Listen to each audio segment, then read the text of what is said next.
सन्माननीय व्यासपीठ, संस्थेचे प्रेरणास्थान आदरणीय साहेब आणि माननीय प्राचार्य पिसे सर, विभाग प्रमुख गीते सर आणि माझे सर्व सहकारी शिक्षक, उपक्रम प्रमुख जगताप सर आणि सर्व विद्यार्थी श्रोतावर्ग, ज्यांनी लिहिलेल्या संविधानावरती आज सर्व देशाची व्यवस्था चालते असे महामानव भारतीय राज्यघटनेचे जनक डॉक्टर बाबासाहेब आंबेडकर या महामानवाला त्रिवार वंदन। भारत भूच्या मुकुटावरील एक हिरा निखळला होता, भारत भूच्या मुकुटावरील एक हिरा निखळला होता, विश्वाला करुणी प्रकाशित, आज प्रज्ञासूर्य मावळला होता, विश्वाला करुणी प्रकाशित, आज प्रज्ञासूर्य मावळला होता। विद्यार्थ्यांनो, आजचाच तो 6 डिसेंबर 1956चा दिवस होता, जेव्हा महामानव डॉक्टर बाबासाहेब आंबेडकर यांचे महापरिनिर्वाण झाले। डॉक्टर बाबासाहेब आंबेडकरांचे प्रचंड कर्तृत्व आणि असामान्य विचार येणाऱ्या पिढ्यांना कळावेत म्हणून संपूर्ण भारतामध्ये आजच्या दिवशी डॉक्टर बाबासाहेब आंबेडकरांना अभिवादन केले जाते। हा दिवस, आजचा 6 डिसेंबर हा दिवस समता दिन, ज्ञान दिन म्हणूनही साजरा केला जातो। ब्रिटन, कोलंबिया, कॅनडा अशा वेगवेगळ्या देशांमध्ये आजचा दिन साजरा केला जातो। कारण विचार करा, एवढ्या मोठ्या मोठ्या देशांमध्ये आपल्या देशातील व्यक्तीचा तिथे जर गुणगौरव होत असेल तर ही आपल्यासाठी खूप अभिमानाची बाब आहे। डॉक्टर बाबासाहेबांचे एक विधान आहे, बुद्धिमत्तेचा विकास हेच मनुष्याच्या अस्तित्वाचे अंतिम ध्येय आहे। आपण आज काही बोलणार आहोत हे विद्यार्थ्यांपर्यंत पोहोचावे याच्यासाठी माझे प्रयत्न असतील। ज्या वयात डॉक्टर बाबासाहेब आंबेडकर तुमच्या वयात असताना काय करत होते हे मी तुमच्या पुढे मांडण्याचे प्रयत्न करणार आहे। त्यांचं एक विधान लक्षात घ्या। विधानातले पहिले 2 शब्द आहेत बुद्धिमत्तेचा विकास, आणि बुद्धिमत्तेचा विकास हेच मनुष्याच्या अस्तित्वाचं अंतिम ध्येय असावं। या वाक्यातूनच तुम्ही भरपूर काही प्रेरणा घेतली पाहिजे।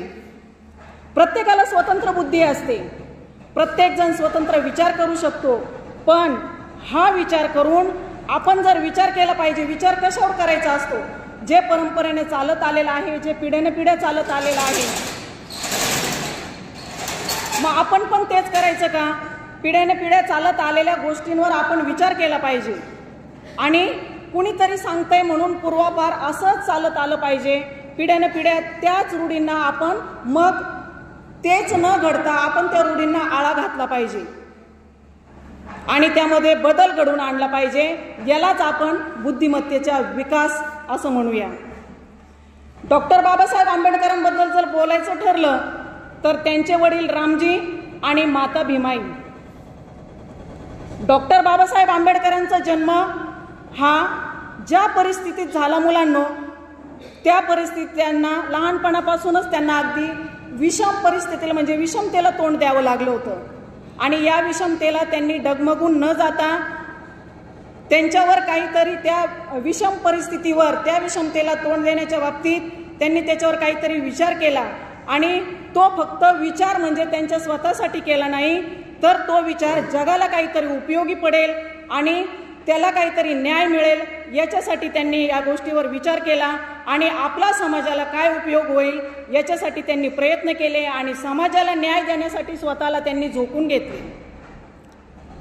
घेतले म्हणजे त्यांचा हा प्रवास साधा नव्हता। डॉक्टर बाबासाहेब आंबेडकरांचे आयुष्य हे धगधगते यज्ञकुंड होते मुलांनो, ते तुम्हाला पुढे माझ्या बोलण्यातून कळेलच।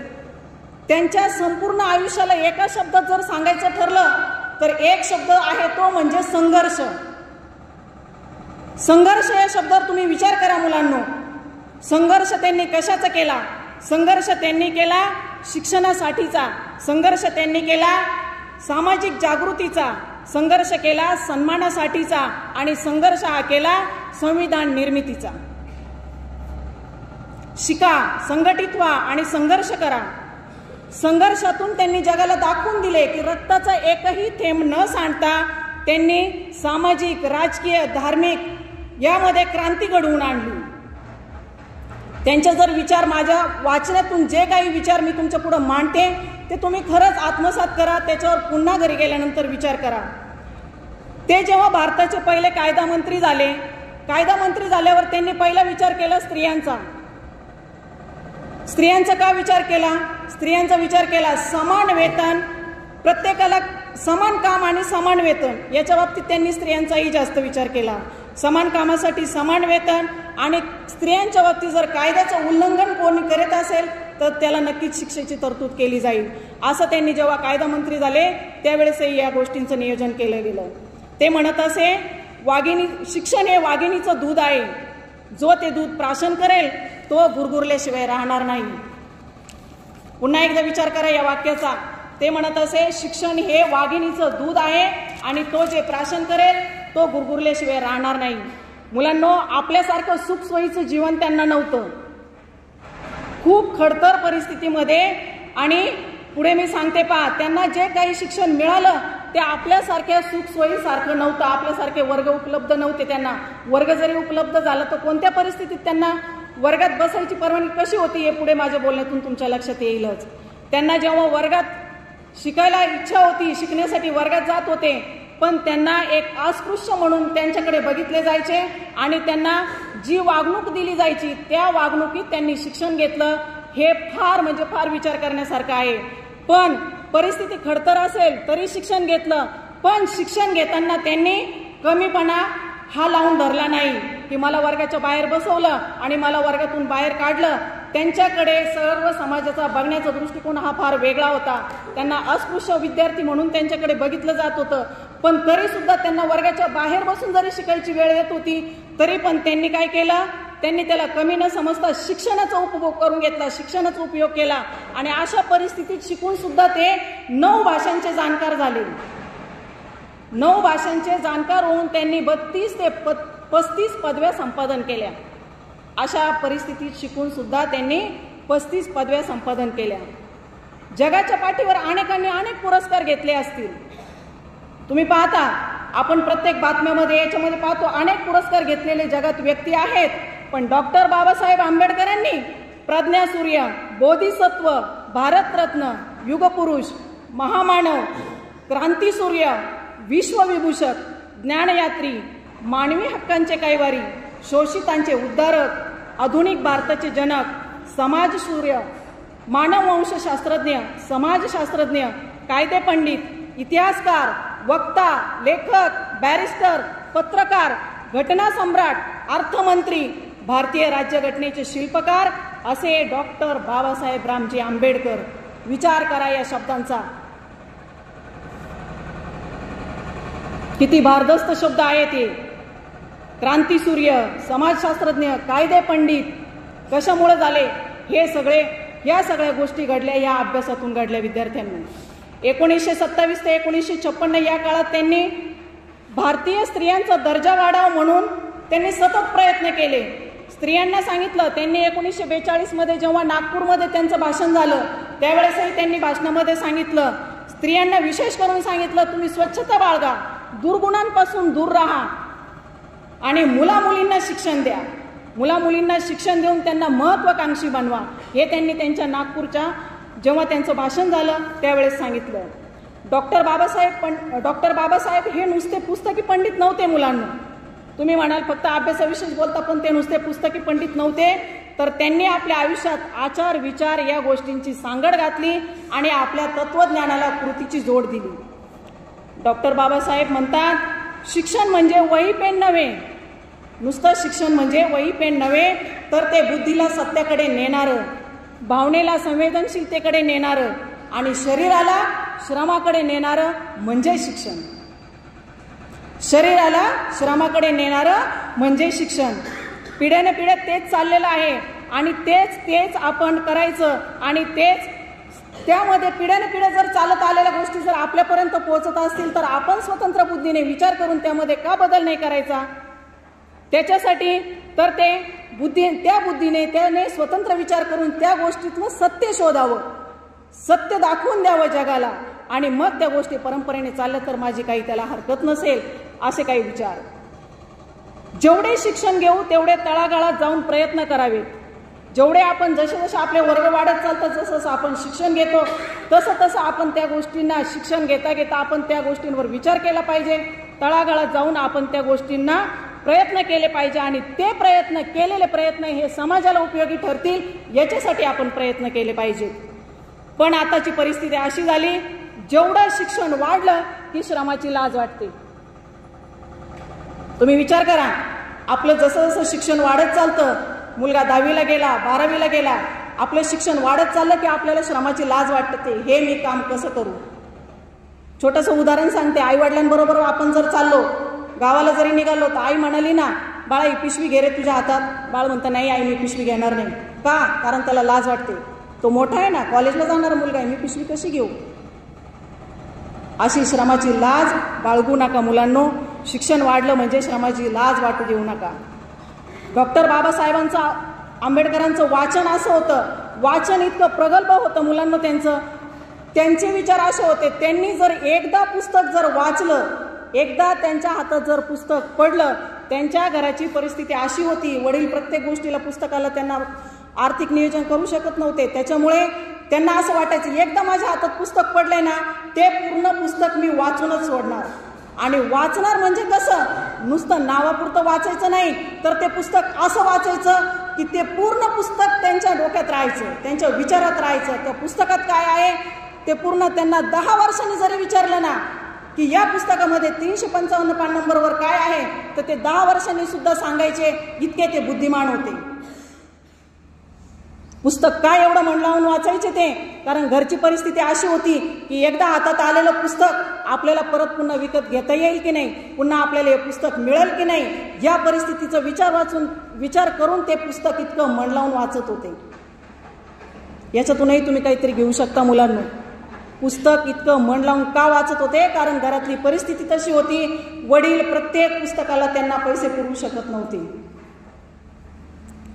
त्यांचं म्हणणं असं होतं, तुमच्याकडे जर 2 रुपये असतील तर तुम्ही 1 रुपयाची भाकरी घ्या आणि 1 रुपयाचं पुस्तक घ्या.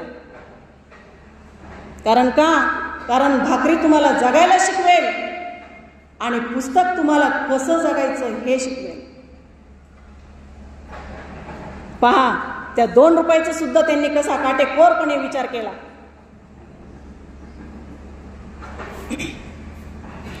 प्रगल्भ वाचन, प्रगल्भ वाचन, प्रगल्भ वाचनामुळे आज त्यांना महामानव ही पदवी मिळाली आहे.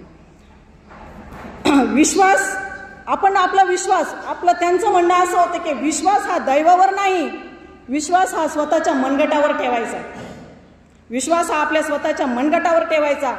जी माणसं पायाने चालतात ना, ती फक्त अंतर कापतात, पण जी माणसं बुद्धीने चालतात ती माणसं नक्कीच आपलं यश संपादन करतात आणि आपलं ध्येयापर्यंत पोहोचतात.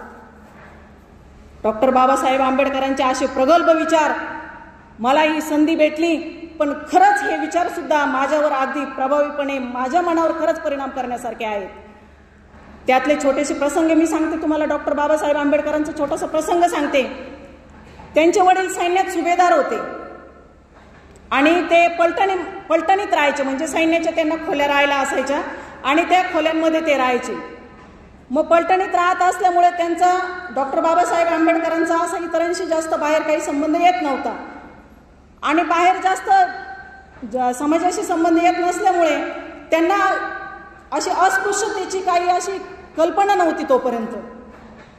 पण जेव्हा त्यांचे वडील पेन्शनवर आले त्यावेळेस ते सगळे साताऱ्याला राहायला गेले आणि जेव्हा सर्वजण साताऱ्याला राहायला गेले, सातारा जिल्ह्यात ते गोरेगावी राहायला गेले, त्यावेळेस त्या गोरेगावमध्ये दुष्काळ पडला आणि या दुष्काळाच्या परिस्थितीत मग दुष्काळी काळात सरकारने काही कामे काढली आणि सरकारने कामं काढल्यानंतर दुष्काळ परिस्थितीत लोकांना कामं भेटत नाही. सरकारने कामे काढल्यानंतर काही लोक त्या कामासाठी जायचे मजूर, आणि त्या मजुरांना पगार देण्यासाठी यांच्या वडिलांचं नियोजन केलेलं होतं.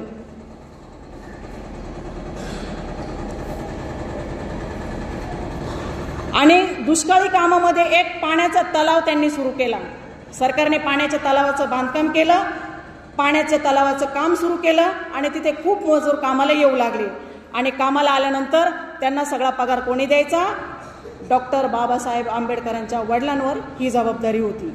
आणि त्या काळात मुलांनो, डॉक्टर बाबासाहेब आंबेडकरांच्या कुटुंबाने दुष्काळी काळात 4 ते 5 वर्ष नुसते भात खाऊन काढले. मुलांनो, कशाला म्हणतात दुष्काळ? विचार करा. 4 ते 5 वर्ष त्यांनी नुसते भात खाऊन दिवस काढले. साताऱ्यात राहायला गेल्यानंतर गोरेगावमध्ये तेव्हा ते गेले. डॉक्टर बाबासाहेब आंबेडकरांना अस्पृश्यतेची जाणीव नव्हती, पण आता पलटणी जेव्हा राहत होते तेव्हा त्यांचा समाजाशी एवढा संबंध येत नव्हता. पण आता साताऱ्यात गोरेगावी आल्यानंतर त्यांचा समाजाशी संबंध यायला लागला.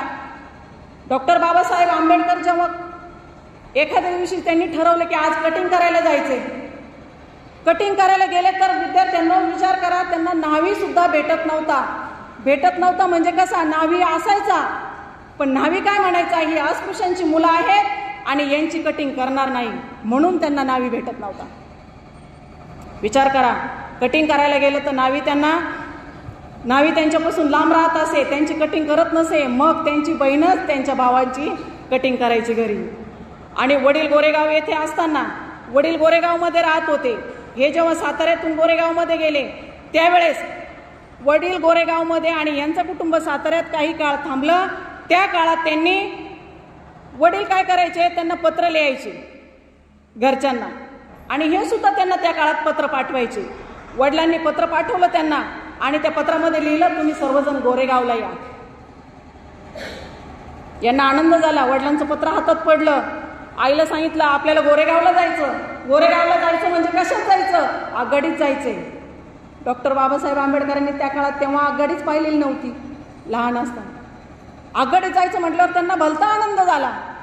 आगगाडीत बसायचे, कारण आगगाडीच पाहिलेली नव्हती आणि आता गोरेगावला आपल्याला आगगाडीत बसून जायचे. वडिलांनी पाठवलेल्या पैशांचे नवे कपडे वगैरे घेतले, तयारी केली, जोमाने छान आगगाडीत निघाले. आगगाडीमध्येही बसले. आगगाडीत जाऊन त्यांनी तिथे उतरले. पण आगगाडीत बसलेला असताना त्यांच्या मनात विचार काय? त्यांच्या मनात विचार असे, अरे आपले वडील तर सुभेदार आहेत ना,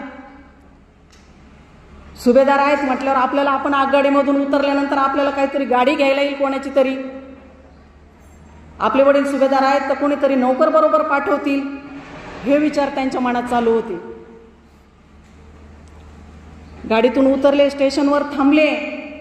स्टेशनवर ते थांबले, पण गाडी तर निघून गेली, स्टेशनवरच थांबलेले का? त्यांच्या मनात विचार, वडिलांनी कोणाला तरी आपल्याला घ्यायला पाठवलं असेल, आता आपल्याला एखादा नोकर येईल, तो चला म्हणेल, आपण त्याच्याबरोबर शानमध्ये जाऊया. पण वाट पाहता पाहता पाहता संध्याकाळ झाली, कोणीही त्यांना घ्यायला आलं नाही. शेवटी तिथे अंधार पडला, वेळ वाढत चालली, पण आता जायचं कसं? शेवटी मग स्टेशन मास्तर तिथे फिरत होता. स्टेशन मास्तरने त्यांना पाहिलं.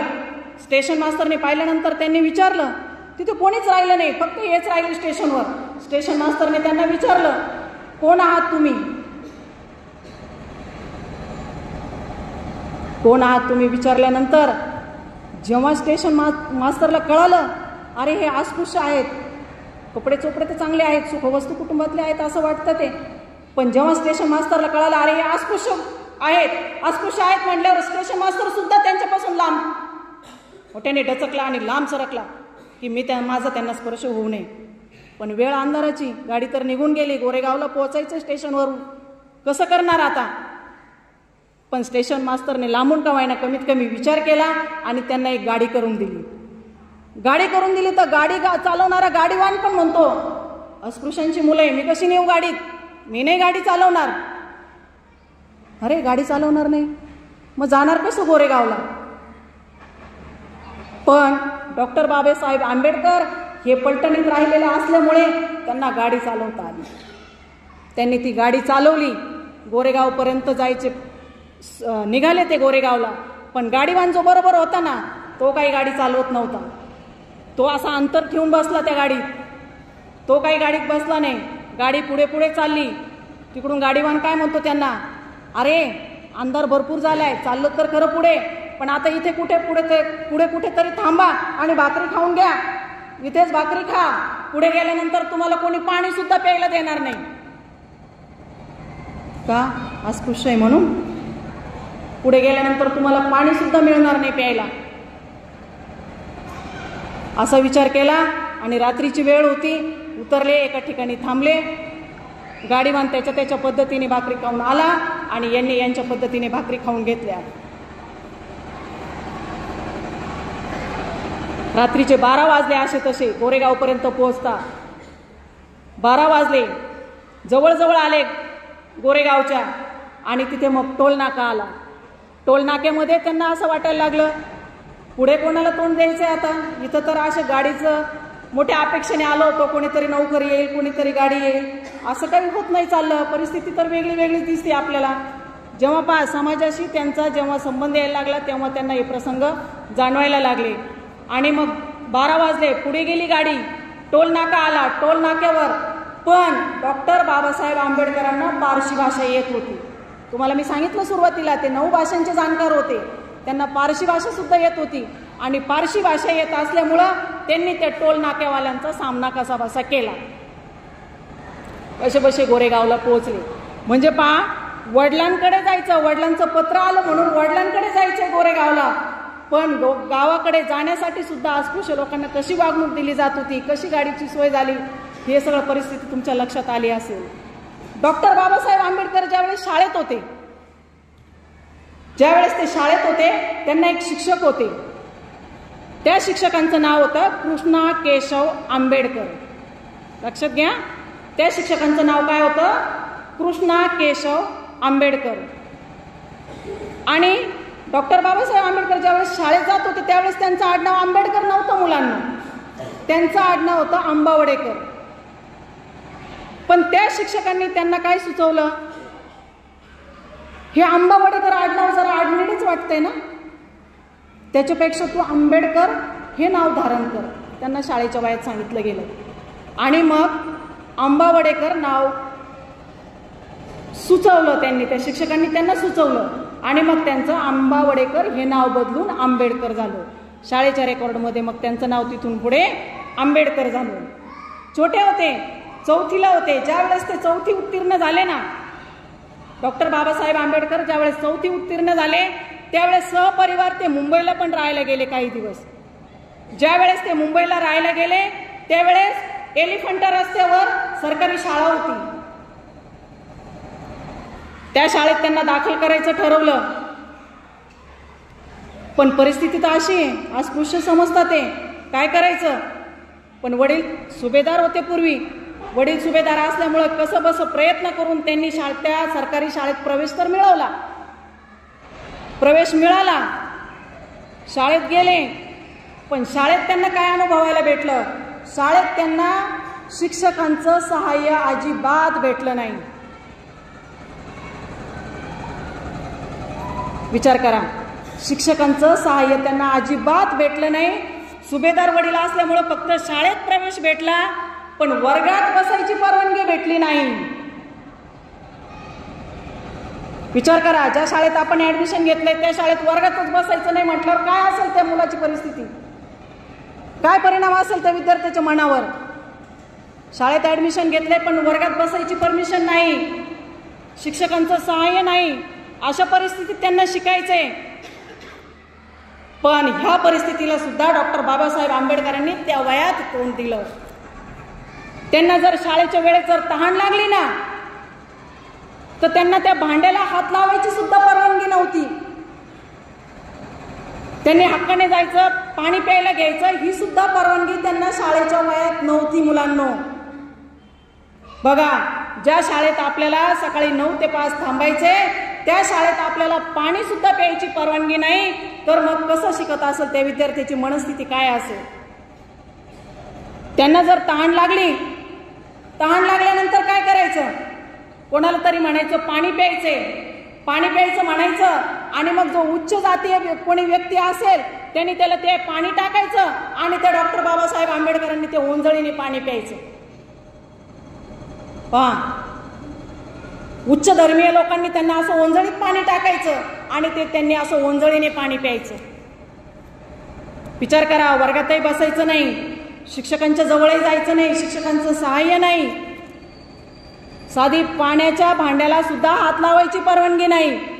उच्च धर्मीय लोक जे असतील त्यांना ओंजळीत पाणी द्यायचं. आणि नंतर रोज शाळेत जेव्हा यायला लागले त्यावेळेस मग यांना पाणी द्यायचं काम एका शिपायाकडेच जबाबदारी दिली गेली. त्या शिपायानं त्याला पाणी द्यायचं. तुमच्या वाचनात जर पुस्तक भेटलं मुलांना तर त्या एका पुस्तकामध्ये डॉक्टर बाबासाहेब आंबेडकरांच्या पुस्तकामध्ये हा प्रसंग आहे.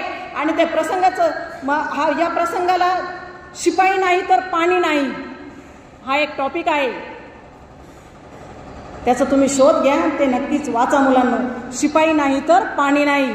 ज्या दिवशी तो शिपाई नसेल त्या दिवशी या विद्यार्थ्याला दिवस दिवस बिन पाण्याचं राहावं लागत होतं. पण त्याही परिस्थितीला त्यांनी तोंड दिलं.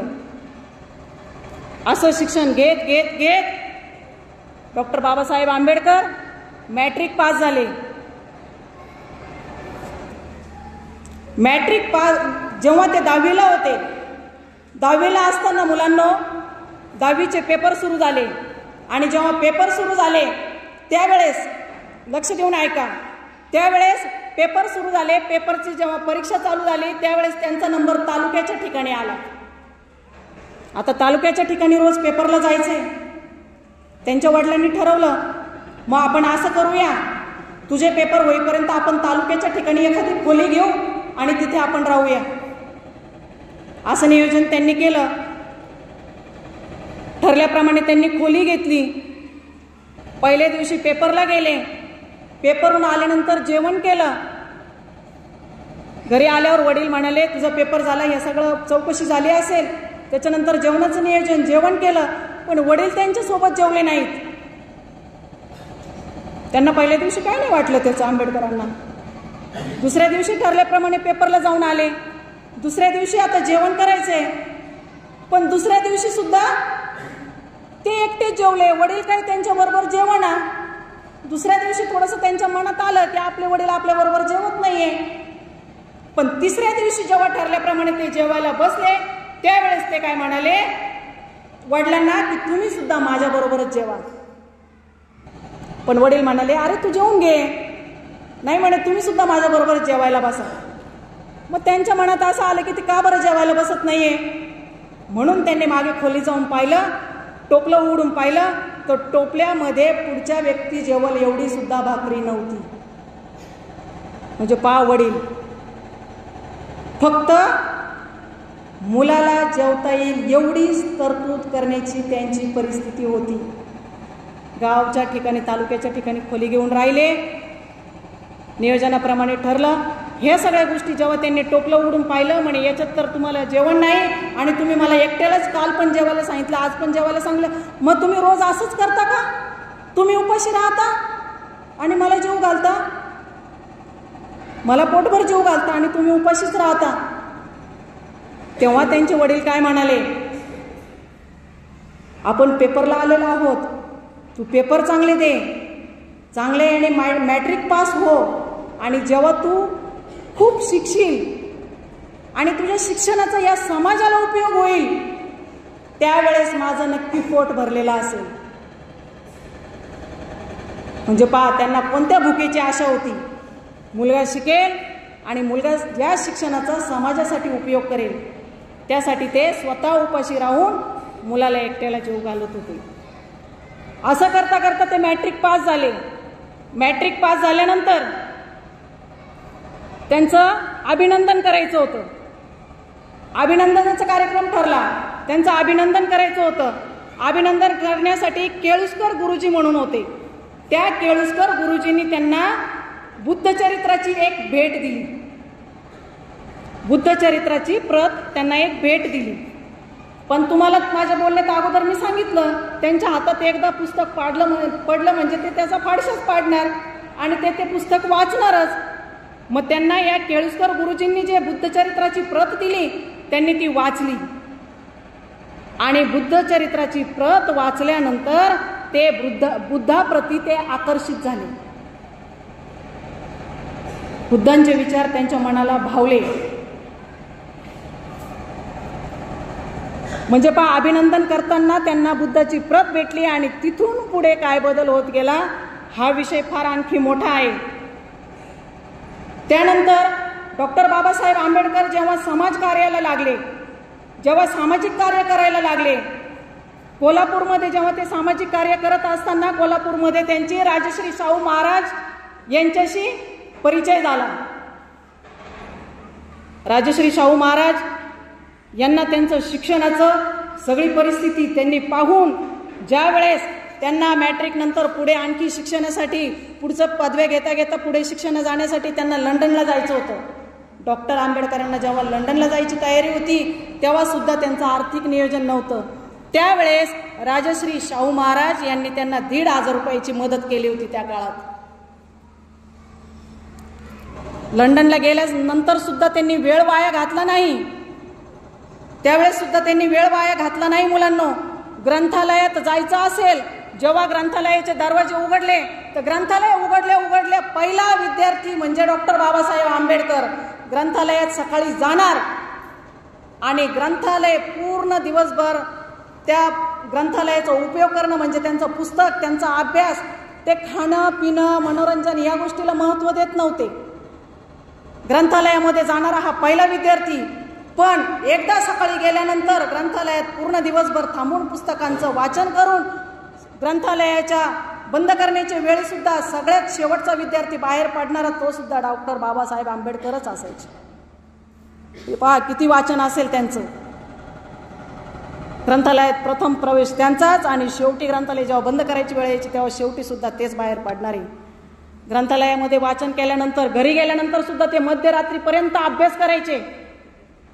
मध्यरात्रीपर्यंत अभ्यास कसा करायचे मुलांनो? आपण म्हणलो असतं आपण मी दिवसभर अभ्यास केला, मी खूप थकलो, आता मी टीव्ही पाहतो, मी हे करतोय, ही परिस्थिती नाही. मध्यरात्रीपर्यंत अभ्यास करायचे. ज्यावेळेस लाईट नसेल त्यावेळेस त्यांनी रोडवर बसून अभ्यास केला. रोडवरचे दिवे असतील त्या दिव्याखाली बसून त्यांनी अभ्यास केला. रोडवरचे दिवे नसतील तर मुलांना तुम्हाला काजवा हा किडा माहिती आहे का? काजवा माहिती आहे ना? काजवा, तो काजवा आपण आता धरल्यानंतर त्याचा उजेड पडतो, माहिती आहे ना? तो त्यांनी ते काजवे असे काचेच्या बरणीत जमा केले होते आणि असे काचेच्या बरणीत ते काजवे जमा केल्यानंतर खूप त्याच्यामध्ये असे ते काजवे भरल्यानंतर त्या बरणीमधून सुद्धा प्रकाश बाहेर यायचा त्या किड्यांचा आणि त्या प्रकाशात सुद्धा त्यांनी अभ्यास केला. म्हणजे पहा, महामानव होण्याकरता त्यांनी कशा पद्धतीने अभ्यास केला. त्यांचं म्हणणं होतं शिक्षण तर घ्यायचंच, परंतु आपले अधिकार मिळवण्यासाठी पात्रता मिळवायची, तर मग आपलं भविष्य नक्कीच उज्ज्वल असेल. ते नेहमी म्हणायचे राहणीमान सुधारा, कमीपणा येईल असा पोशाख करू नका, राहणीमान सुधारा. तुम्ही पहा डॉक्टर बाबासाहेब आंबेडकरांचा कुठेही फोटो पहा, त्यांचं राहणीमान कसं असेल, सुटाबुटातलंच राहणीमान त्यांचं. कमीपणा येईल असा पोशाख आपला नसावा. ते नेहमी म्हणत शिक्षण घ्या आणि वाघासारखे बना, मग तुमच्या वाट्याला कोणी जाणार नाही. याच्याकरता एक छोटीशी गोष्ट सांगते. मेंढरू असतं, मेंढरू, शेळ्या बकऱ्या मेंढरू, थोडके 2 ओळीची गोष्ट आहे. ते मेंढरू देवाकडे जातं आणि देवाला म्हणतं सगळे मलाच कापतात. मग देवाने म्हणे का बरं कापतात? आता तुम्ही पाहता कुठे नवस वगैरे काय असलं की लोक मेंढरू काप, बकरा काप आणि मग ते देवाला त्याचा नैवेद्य द्यायचा असतो. आहे ना अशी परिस्थिती, माहिती आहे ना तुम्हाला? त्या गोष्टीतून काय तुम्हाला घ्यायचं ते बघा तुम्ही. मेंढरू देवाकडे जातं आणि म्हणतं मलाच सगळे कापतात. मग म्हणे अरे देव पण काय म्हणाला, अरे तुझं मांस आहे ना फार मऊ आणि नरम असतं, ते मला पण आवडतं, देव म्हणाला. म्हणून मग लोक पाहिले ना तुम्ही कायम ते देवाला नैवेद्य वगैरे दाखवत असतात, जत्रा वगैरे काय असल्यावर, तुम्हाला माहित असेल तो प्रकार. पण देवाने त्याला प्रश्न केला, वाघाला कोणी कापतं का रे? वाघाला कोणी कापतं? आहे कोणाची हिंमत वाघाला कापायची?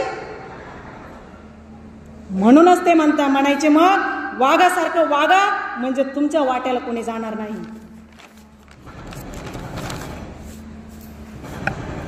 डॉक्टर बाबासाहेब आंबेडकरांचं एक भाषण होतं. त्या भाषणामध्ये त्यांनी सांगितलं होतं विद्यार्थ्यांना सांगितलं होतं की स्वतःची लायकी वाढवायची, ही विद्यार्थी दशेतच वाढवायची. विद्यार्थ्यांनो, तुम्हाला जी व्यवस्था आहे ना ती बाबासाहेब आंबेडकरांना नव्हती. तुम्हाला ज्या सोयी सुख सुविधा सगळ्या आहेत त्या त्यांना कधीच नव्हत्या. पण तुम्हाला आज ज्या सुख सोयी सवलती आहेत त्याचा तुम्ही फायदा घ्या आणि स्वावलंबी व्हा. असे ठरवा. स्वतःच्या पायावर उभे राहून शिक्षण घेऊ. काय होईल ते होईल, पण आम्ही पुढे आल्याशिवाय राहणार नाही असा निश्चय जर रोजच्या व्यवहारात जर तुम्ही आणला तर नक्कीच तुम्हाला यश मिळेल. तरुणांनो, निर्भय व्हा, स्वाभिमानाला जपा. पडलेले खायचे आणि तुकडे मोडायचे हे दिवस आता राहिलेले नाहीत. मोठे व्हा. आर्मी, नेव्ही, एअरफोर्स दाखल व्हा. विद्यार्थ्यांनो, शूर आणि धैर्यशील व्हा. पूर्वी फक्त उच्च धर्मीयच लोक शिक्षण घेत होते. आपल्याला शिक्षण घेण्याची त्यावेळेस सवलत नव्हती. परंतु बुद्धाने हा दंडक मोडला. विद्या ही दुधारी तलवार आहे. म्हणून म्हणतात स्वदेशी पूज्यते राजा, विद्वान सर्वत्र पूज्यते. विद्या, प्रज्ञा, करुणा, शील व मैत्री या पंचतत्वावर विद्यार्थ्यांनी आपले चरित्र बनवले पाहिजे. आपले चरित्र बनवून कोणतेही काम करण्यासाठी, सार्वजनिक काम करण्यासाठी एकजूट हवी असते. मुलांनो, आणि एकजूट करा, शिक्षण घ्या, धैर्यशील बना. आणि या छोट्या छोट्या प्रसंगातून मी तुम्हाला हे सांगण्याचा प्रयत्न केलाय की तुमच्या वयात असताना अशा परिस्थितीत डॉक्टर आंबेडकरांनी जे काही शिक्षण घेतलं ते शिक्षण आज आपल्याला इथपर्यंत त्या शिक्षणाने पोहोचवले. हेच मला तुमच्यापर्यंत मांडायचं होतं. हा सगळा मांडण्याचा प्रयत्न मी केलेला आहे. पुनश्च एकदा या महामानवाला विनम्र अभिवादन करून माझ्या बोलण्याला पूर्णविराम देते. जय भीम, जय महाराष्ट्र.